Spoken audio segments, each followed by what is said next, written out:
But back to your point on how this is open season, I mean, here's the thing. What's implied in that, what you're not saying but implying, is that then broad strokes on all police are the hunters out to kill. Is that really fair, Congressman? Well, yeah, I think it's a fair accusation or a fair depiction of what's happening in society today.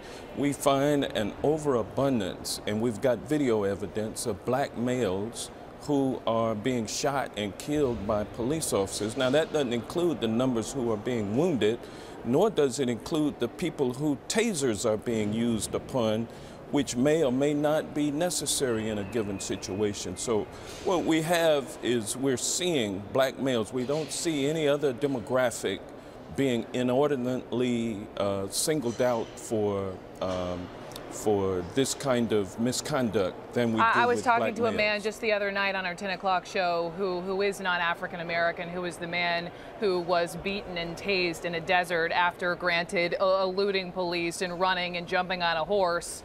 So he was not African American, and we have absolutely run that video here at CNN. Here's my next question, though, and I'm with you. I agree that, for example, the case in North Charleston involving Walter Scott was absolutely outrageous. But we've covered enough of these. We've covered enough of these to see, Congressman, that a number of these suspects are resisting arrest or are fleeing police. Well, nobody deserves to die for committing or attempting to commit a misdemeanor or some offense that does not place in jeopardy the life of a police officer. And we've just simply had too many episodes where people are quick to pull the trigger and ask questions later. That's the problem that we have in this country, and it always seems to be the black male who is, according to statistics, 4 times more likely to die in police custody than any other demographic. Why do you think, though? I mean, you're from the South. You have probably lived, discrimination at some point in time.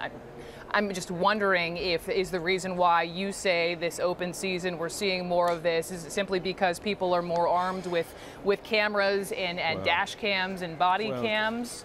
Well, you know, I said it feels like it's open season, and I said that because I know that this kind of misconduct has been occurring as long as anyone can remember.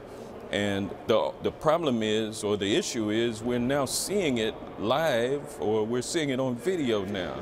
And it is causing more people to come forward with their experiences, and it is causing more news outlets to cover critically these claims that police always make, which is that the suspect tried to reach for my weapon, I was placed in fear of imminent bodily harm, and so I fired in self-defense or in defense of others. And then you turn, when you really look at it, you see that it happened in a totally different way. But it's tough. I know a lot of wonderful members of law enforcement, and to paint this in broad strokes, that police then would be doing the hunting just isn't fair.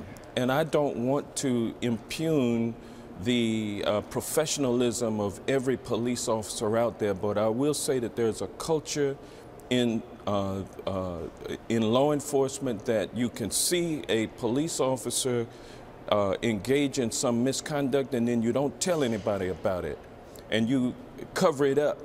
And so those are the kinds of things that we need to root out of the system.